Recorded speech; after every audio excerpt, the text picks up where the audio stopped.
I was like, World Series poker, I want to go the dream, right? Like, everybody got involved with poker when they saw Chris Moneymaker on ESPN, and then, Hmm. the movie Rounders with Matt Damon, right? Oh, So, wow. yeah, I'm taking it back in time. So, poker is something I always loved, but, I had a, 16-year-old, I have a 16-year-old son. So, and then multiple business over the past 20 years. And then now I have two toddlers, 1 year old, almost two, and then a 2 year old, almost three. So, my if I get some free time, I want to get back to playing some poker, and I play online, but it's just not the same versus in person. I'm sorry, is that a hobby or were you a professional poker player? So, it's a hobby, but I'm hoping one day I can Okay. make a couple runs at World Series poker, stuff like that, and main events, stuff like that. It's very few sports in the world where you can sit down next to the best in the world and have the same starting stack, same starting points. So, and then it's math, right? I like things that have to do with math. Hmm. And also, you're making a bet. It's kind of like all startup business, startup, scale up business. You're constantly making bet and predictions. And then if you say, if I miss on this bet, what's my position going to look like? If I win on the bet, how do I bet against the rest of the field? So you're constantly measuring people and getting to know people, getting to know your opponents, and it's kind of fun. Yeah, it's a great combination of statistics, reading the table, and a little bit of psychology of understanding who is going to enter, what are they afraid of. Um, no, that I thought I had a great example about. There was a conversation about capacity earlier today Hmm. in the cyberspace, and a certain syndicate that started to ask all kinds of questions about the capacity and hey, we can do it ourselves kind of thing. It's like, no, first of all, Yeah. you cannot do it yourself because you don't have the talent, the tens of millions of dollars that it's going to take you to build your own thing. And just in when you see the math, it's like, yeah, you better give that to the cyber company. It's Which of course also now I completely yeah, go ahead. it's also something that to get you out of your comfort zone. So let's just say you have a big Hmm. monster stack, starting stack, and you are bluffing, you are re-raising, you are re-raising again. You don't have the cards, but there's a math on your side, and then let's just say if you're drawing, if you're chasing flush, chasing a straight, as long as the math is on your side with the stack ratio of the bets, even though you're not Hmm. comfortable with it, but you still have to put it down, put it down, put it down. And it's kind of like following your business plan, right?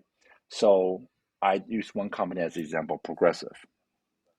Um, they were doing underwriting that a lot of people wasn't doing, like your young drivers, right? And your single auto drivers, right? A Okay. lot of company they wouldn't go after, right? Everyone was chasing homeowners and two autos. And Progressive believe there's a price for every single risk. So it's kind of like hold 'em. If I make this bet, I got to follow the risk versus play just the chips on just the cards, just the people. And it's a business plan, right? As long as your quants in the house that did the quantitative model, the actuaries are right, then you just continue to follow business plan, bet, bet, bet, bet, bet. Even when it's uncomfortable, you continue to bet. So it's kind of the same model, but just hold them. Hmm. Yeah, no, listen, it's a great poker is a great analogy for so many different things, right? Because at the end of the day, it's probability.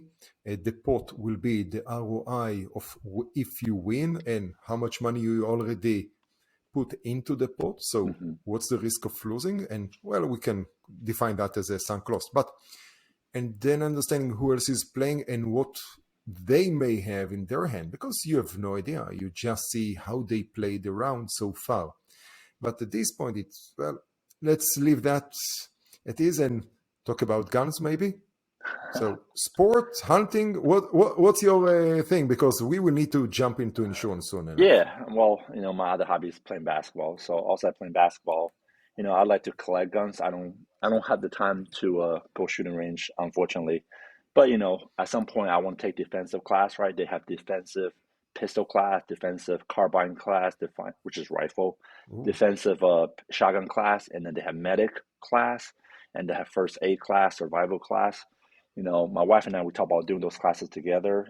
They hold them like around the country. You can go have like a couple getaway weekend, stay at a hotel, and then you spend like 3 days outdoor, right?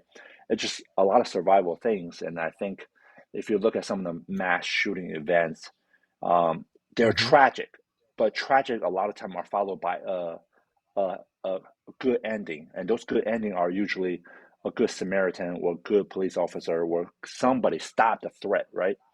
Um, Maybe I stop the threat one day. Maybe I'll help somebody else to escape it. Maybe I'll help someone survive life and death. Like that mass shooting happened in New York City. There was a veteran that was on the spot.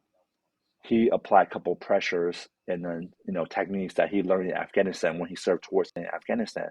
And there's probably a couple people lived because of that event.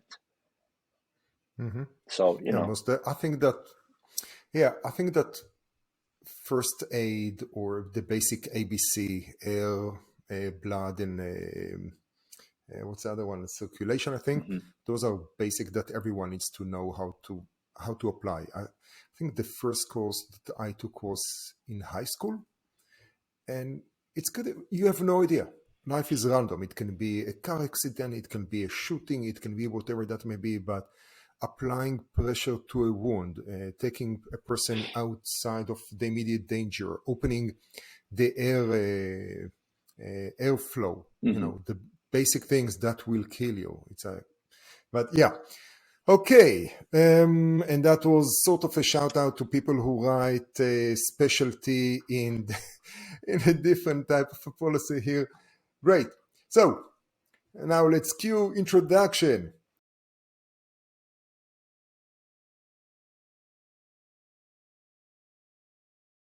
Jeff, thank you very much for joining me today. Thank you How for are you having doing? me on. I'm Good? great. Great to be on here. Fun. So tell me, you've done a lot in your past. Mhm. What are you focusing on today? So today I am focusing on Quotehound. Um, Quotehound, what it is a lead exchange company. It's a lead generation Mm-hmm. company, and we play in the personal line space with home and auto. We play in the Medicare final expense and life insurance space. We play in commercial trucking space, and now we are just launching the commercial small business space. What we are is we are exchange. So think about exchange like Costco's, exchange like Amazon's, exchange like Coinbase, right? Where we offer our products of everybody in the space. So if you are an insurance agent and today you want to offer small commercial products, sell commercial products, you want to do personal line, home and auto, we will sell leads to you, and you can bid it in all the fashion that's built and tailored around your business, right? So if you want to say we want to take internet leads because we want to build outbound business, where we want to take click to calls or live transfers because we want to build an inbound business. I don't Mm-hmm. believe businesses are the same. I believe all businesses are different. Some are two people shops, some are 30, some are 100. We have mom and pop Yep. agency to well-run teams to enterprise models to boutique call centers. Um, we sit down with the owners and we have a game plan for them. I think a lot of agency owners, what they fail to realize that marketing is their biggest expense. It's really not. Yeah. Their biggest expense is the fixed operation cost of payroll and everything else that come on top of the payroll, like federal tax 10%, rent, workers' comp, all those fixed expenses. What their variable expense they never take account for is how many people, when they hand a job, that they don't keep them after 90 days, 120 days, 180 days, because those people, when they come on board, they fail to make money. And what Progressive and Geico has done better than everybody else is they spend $2 billion a year in marketing. So when they go Mm-hmm. out and build a call center, they are getting their call center people on the phone for 6 hours, 5 hours, versus a lot of other call center. I have seen call center perform at less than 2 hours, right? You're getting a lot more for your payroll. You're getting a lot more for your return on expenses. And I think a lot of other call centers are now coming around. Other carrier call center or boutique agency call center or even digital call centers. So there's a Bible saying called 99 for one. And our thing is actually focused on the company that have 100 people or less salespeople. They are our target audience. And traditionally, the independent world, there's about 40,000 independent agents, 14,000 farmer agents, 7,000 Allstate Yep. agents, 20,000 State Farm agents. They are our target audience because they fit that 100 people up below threshold. So, our goal is power the little guys, but there's a lot of little guys, right? They said David versus Goliath. Well, there's a whole lot of Davids. But not everybody's a good fit for our business model. But our vision for the next 5 years is to build Quotehound to become a company that touches 1 out of every 5 mobile search in America.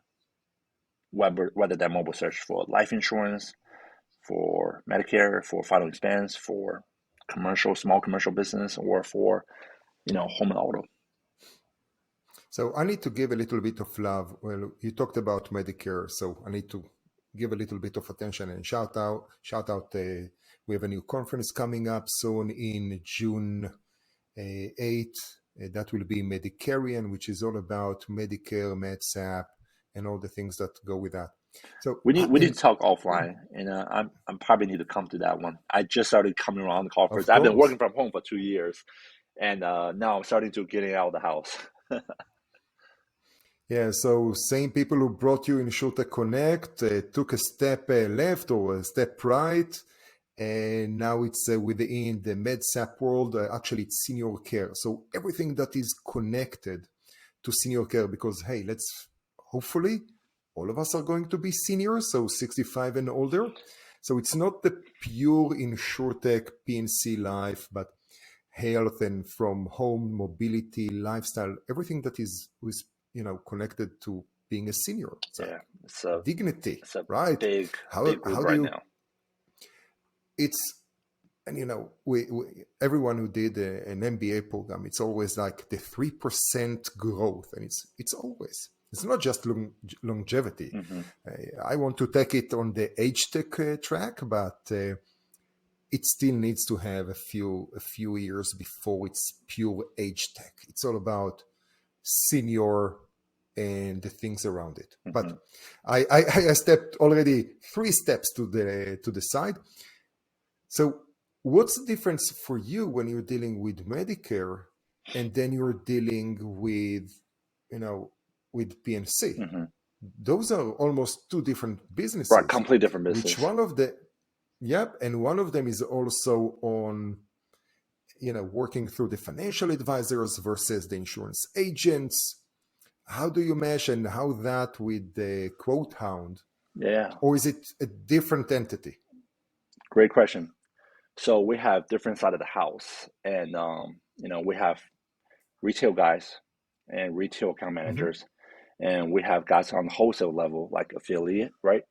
We have guys on the healthcare Medicare shop side that only focus on one language, speak one language, go to the same conferences, belong in the same Facebook groups, and we don't really mix them. Once in a while they send referral to each other, but most of their customer, when they focus on customer that sell life insurance, like a First Family Life or even like a, you know, PHP, right? They all just stay in their own lane and then continue to speak the same language, talk to the same people, and grow in the same space. So as Quotehound grow, we're a small organization. We are keeping that house separate, right?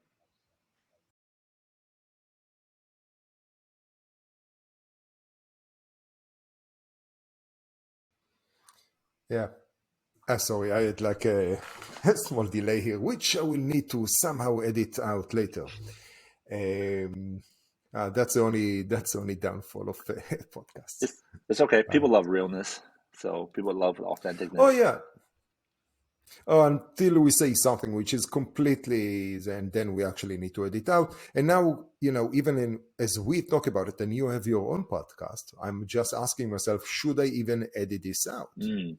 How is And let's talk about your podcast. What do you and Justin talking about? So I don't have my own podcast right now. Oh, I just sorry. been visiting people's podcasts and becoming guests. Now I thought about building my own podcast, and so my if I build my own podcast, if I build my own podcast, my podcast would be the life of insurance people and following what they do Hmm. outside of insurance.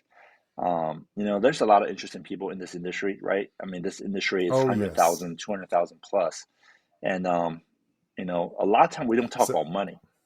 Like, yes, actually, I think it's about 2 million work in insurance industry and 200,000 licensed agents. How many of them actually, you know, working as an insurance agent? yeah.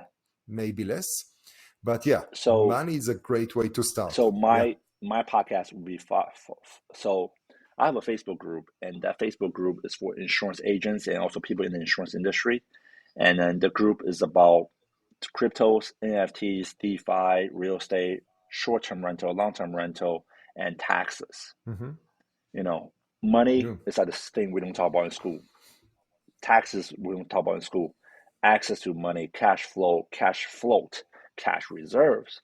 So, I try to educate a lot of my friends in how to enter, how to exit, right? Whether it's smaller loan like SBA, 7A, or bigger loans like venture debt, right? Venture debt raising or equity Hmm. debt raising, right? Or you know, crowdfunding, right? Which is like a new thing, Yeah. but a little bit complicated. Um, you know, so Also, it's a group that people talk about their businesses, whether they have a franchise pest control or they have a bunch of Airbnbs, VRBOs. I'm a I'm more leaning towards the VRBO side. High end Airbnbs or real estate syndications, stuff like that. Building a fund together and then just multi complex, multi-families, you know, stuff like that. So if I build a Hmm. podcast, I will talk about stuff like that just because You- our industry, it's kind of boring. It's hard to find interesting things, but there's a lot of interesting things that people do off insurance, we have interesting people in our business that make money, and the question is, what do you do with that money? You don't leave it in the checking account, so what do you do, right? Mhm. So So you're actually you're focusing on the people themselves that operate, earn the money, and later on, while you're selling insurance and risk management, at the end of the day, what do you do with hmm the money?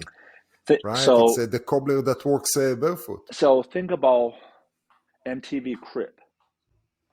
Hmm. MTV Crib where you meet celebrities and then they open a door for you to see how they live, how they spend their money, how they buy cars, how they build their homes.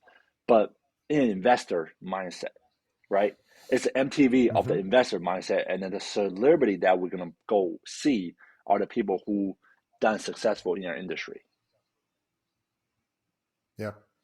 Now, my focus is mainly on conversation around the InsurTech layer, which I define it as relatively uh, relatively lean layer within the industry. Different if it's the investors, if it's the startups. I try to bring at the beginning carriers to take part of this conversation, hmm but it became such a pain to go through to go through all the PR approvals and all that stuff. So if they can do that, great. Otherwise, we'll just stick to founders and investors and other service providers who provide value to the insurtechs themselves.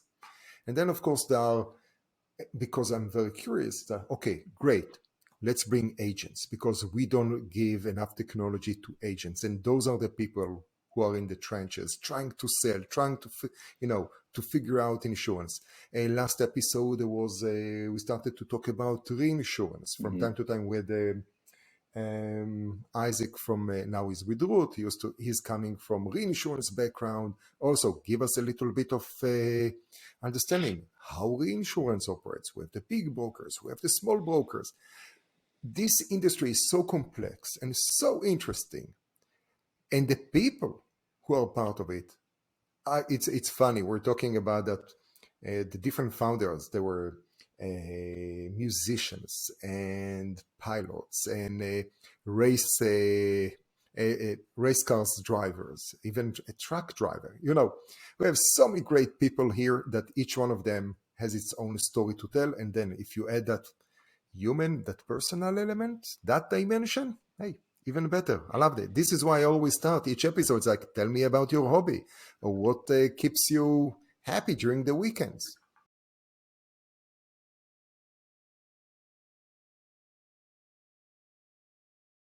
You interview founders, and there's a guy named Chemeth who was one of the original glue that was very important to the scale of Facebook, and later on took a couple other companies to the next scale. Um, and yesterday he had a conversation that maybe you can put a link in the comment down the road when you edit this, but he talked about how venture capitalists is going to be evaluating companies in 2022, 2023, 2024. And Mm-hmm. since everybody focused on deep tech and tech, right? And no difference, right now, the last 2 years, the last 3 years, anybody building a short tech company, they put together a pitch deck that talk about API, digital pivot, digital transformation. They were automatically going to get seed money. They were automatically getting Series A money, right? I think that's really going to No, change. but Well, yeah. As long as they can prove a theory, right? But I think, going forward, a yeah. lot of that is really going to change where, any company out there, if they cannot show embedded insurance, if they cannot Mm-hmm. show an agency channel, that will really, really change for how they get the money. If you look at like InsurTech 1.0 with Metro Miles, um, Roots, Lemonade, where they focus really Mm-hmm. heavily on showing the growth of their business through the digital channel. But after 5 years, we're seeing that yes, it's great for out of the gate. Yes, it's great to establish technology platforms. Your technology platform is way ahead of everybody else between recall threes to your, how you underwrite your boxes, drive the consumer from one click to one click to one click to the next, from A to Z of how to buy insurance. But I think everybody's catching up, right? So your competitive edge, you give everybody like Nationwide, Progressive, all these legacy carriers and super regional carriers like Hanover, Erie, maybe not the super regional ones yet, but at least the big national super legacy carriers, they got time to catch up now and they caught up.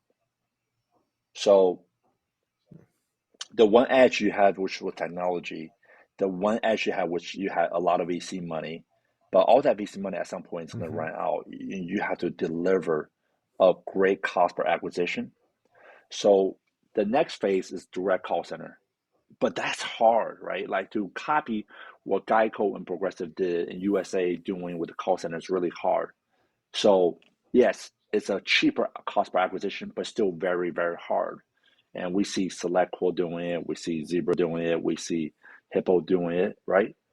Um, and then the final phase, which is the holy grail for them to achieve, is the independent agency channel, which costs you zero acquisition costs. Somebody else writing premium and putting to you pocket, and you don't have to pay them. They spend money first, put the money in your pocket, and then you Mm-hmm. pay them 45 days later. It's a great concept, right? Beautiful concept. And I think for anybody who's going into the insurtech carrier model, they have to achieve all three. And 2022 on, if your business plan doesn't start with number three first, it's going to become very questionable. So I look at a carrier That's like openly, and I was like, man, they got it. Like Branch openly, they come out the gate hard, focused on the agency channel. And, I think a lot of people are going to say 2023 forward, going to the InsurTech channel, they're going to follow that footprint. Coterie is following that footprint right now.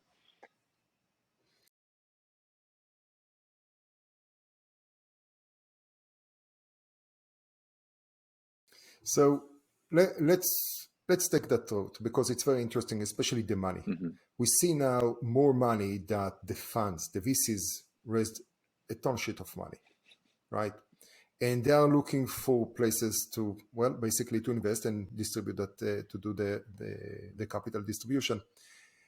Um, And at the same time, going like, yeah, the first generation, we understand that the multipliers and the valuation were like freaking crazy. They were evaluated based on SaaS, but in reality, there is a big shocker. Hey, you need to invest based on a based on an insurance company. So, you cannot say 13x or 10x on on revenue for a car Mm-hmm. insurance or a rent insurance like Lemonade, Mm-hmm. right?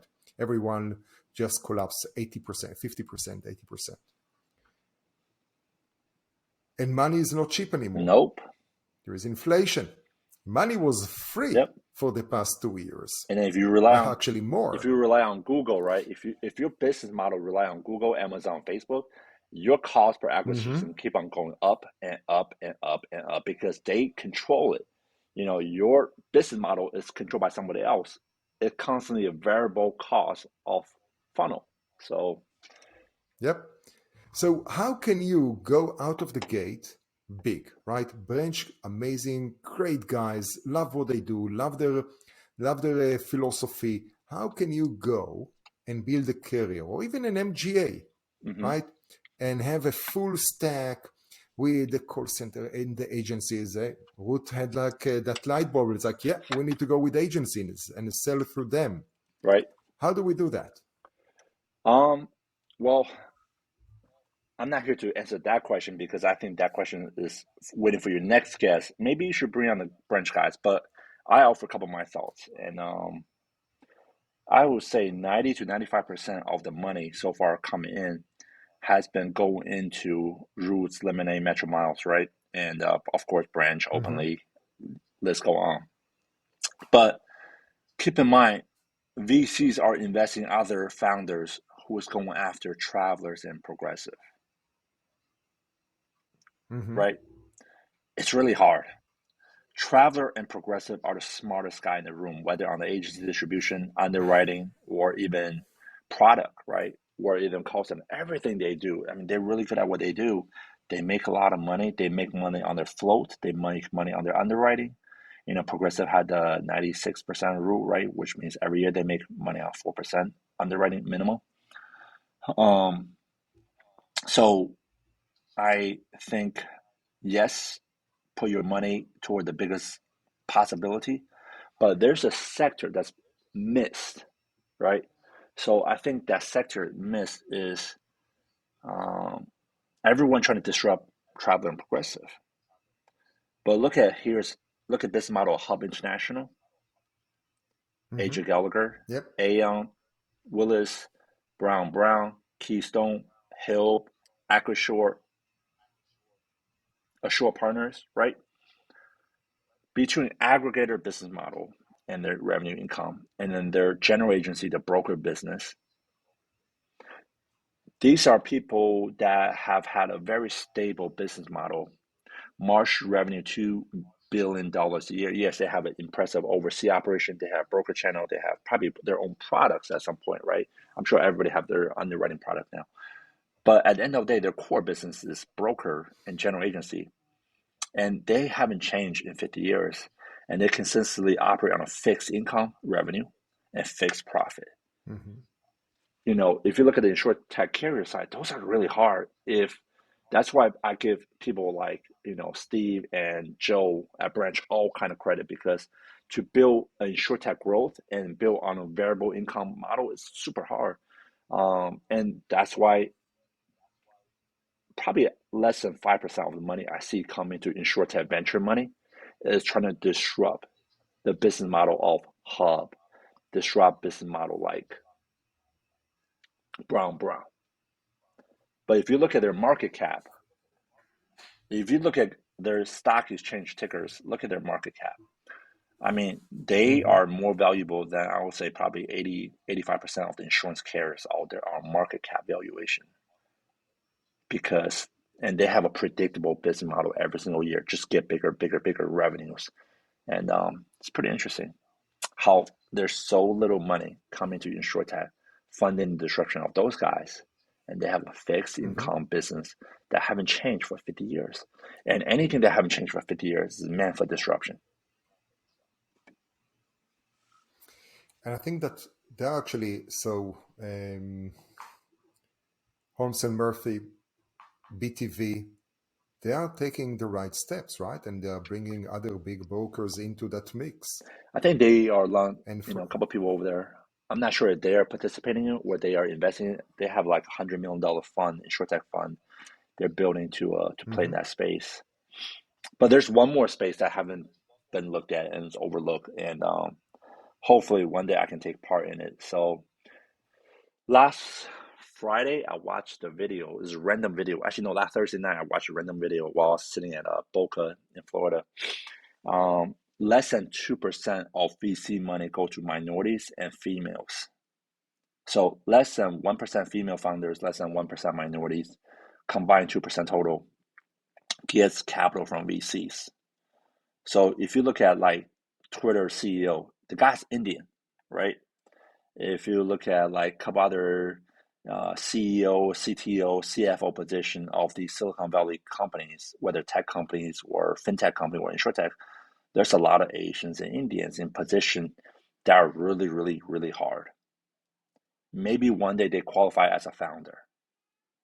But what we have seen is either they taking the less risk approach model or they're not getting access to capital. So I think there at some point something got to give. And we have a lot of VPs and a lot of C-suite people who are females.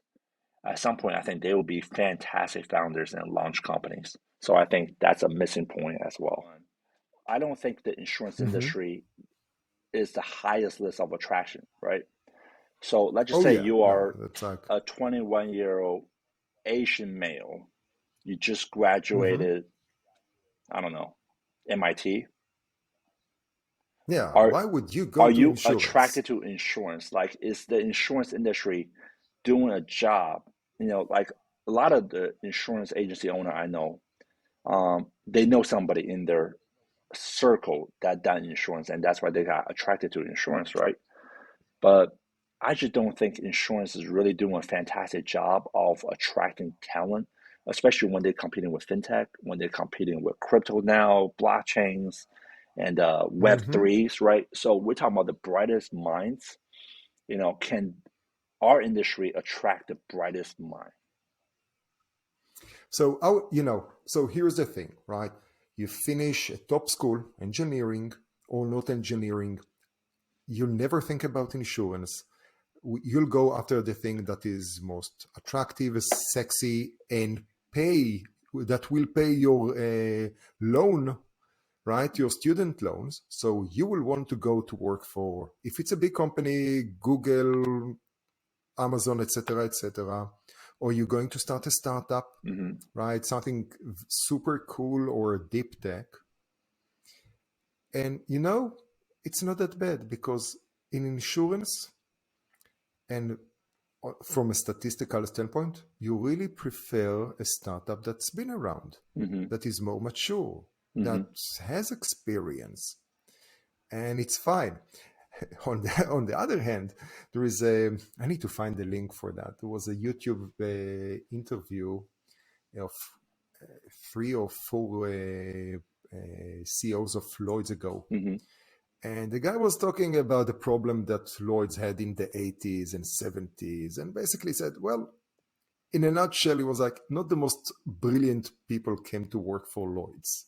That's basically what he said. It's like, the less successful son that couldn't get into the financial institutions and banks, somehow, another friend of the family somehow got him to work in insurance and Lloyd's. Hmm. But since then, they made a lot of changes because people used to come to a drunk and they had a lot of issues there. Yeah, so there is progress. There is always a change Hmm. that need to happen. And yeah, insurance, you don't wake up one day unless you are like a second, third generation going like, oh my God, risk management, Yeah. insurance. That's what I want to do. Yep. I mean, either we decide to disrupt our own industry, like innovate ourselves, or we are going to be swallowed up by the people who are already ahead of innovation, right? Like you see what Tesla's doing. Tesla grew their premium, I think, by 200 million from 2020 to 2021. I had to go back and look at the numbers. It was published just in California alone, and we know that they have attract a lot of innovation people, innovative people. So Mm-hmm. either in the insurance industry, innovate on their own, by investing continuously into InsurTech funds. And um, I see a But lot they of, do. I, I I, think, I think we're gonna see a lot yeah. more, if that makes sense. So there's people like Nationwide Ventures, right, Liberty Mutual Ventures. Mm-hmm. Um, Yep.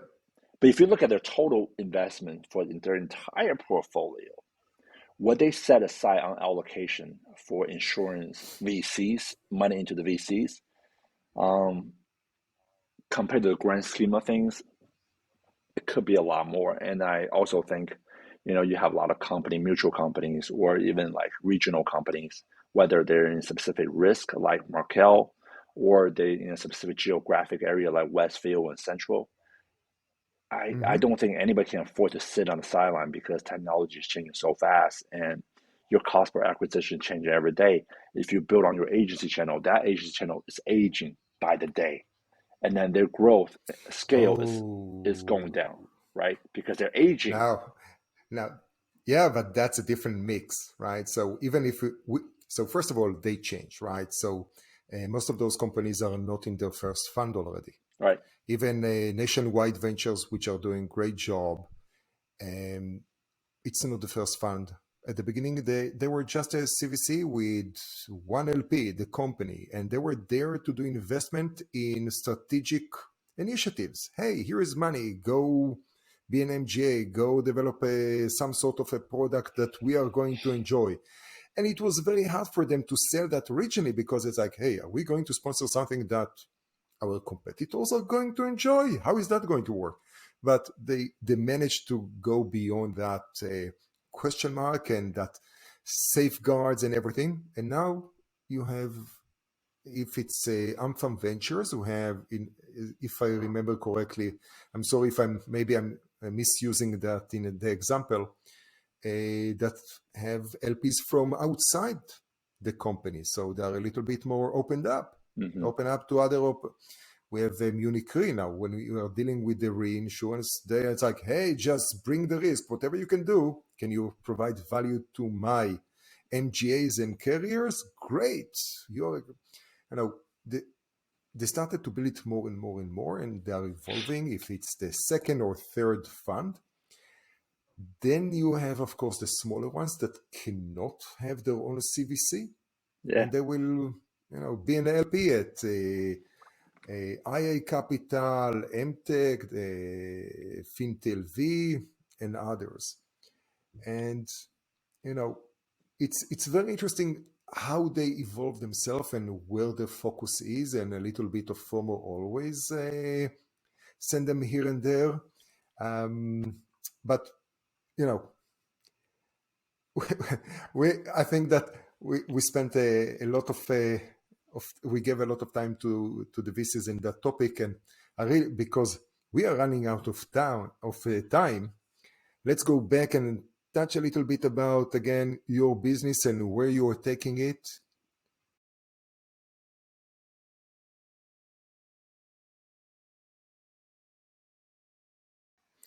Okay, so we are like at the 45 minutes in. Let me ask you the last question that I'm asking everyone who joins Sure. the podcast. Can you give us a recommendation? It can be a life hack, a book, a movie that you've seen, or anything that you wish to share.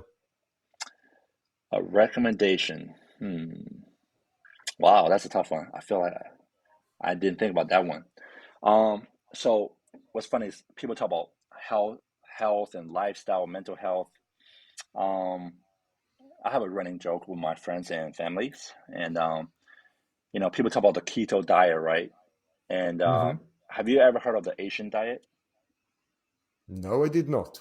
Okay, So if you look on TVs, you see the Japanese people, the Korean people, the Chinese people, they look thin and they have a myth that they live past their 100, they're very healthy, right? And I joke around with people. They're like, "What's the secret, Jeff? Is it the rice?" I'm like, "Well, kinda, but do you know what's one single commonality of all Asian food? No. They What don't is have it? cheese. No No cheese. cheese. No cheese. It's a single It, common denominator that relates is of it? all Asian health diet." You're rattling my core now. I live on cheese. I live for cheese. Now, is it the cheese or the lack of dairy? Let's I be would say precise here, my two friend. things, right? So remember, cheese, how it was built on the European culture was Mm-hmm. goat milk. And Yes. American Goat culture and modified it to goat and sheep. cow milk, Mm-hmm. right? So I've been to Europe. I've been to many parts of Europe. Italy, Switzerland, Austria, Barcelona, Madrid, and depends on where you go, right? The cheese tastes different. Cheese tastes a lot different.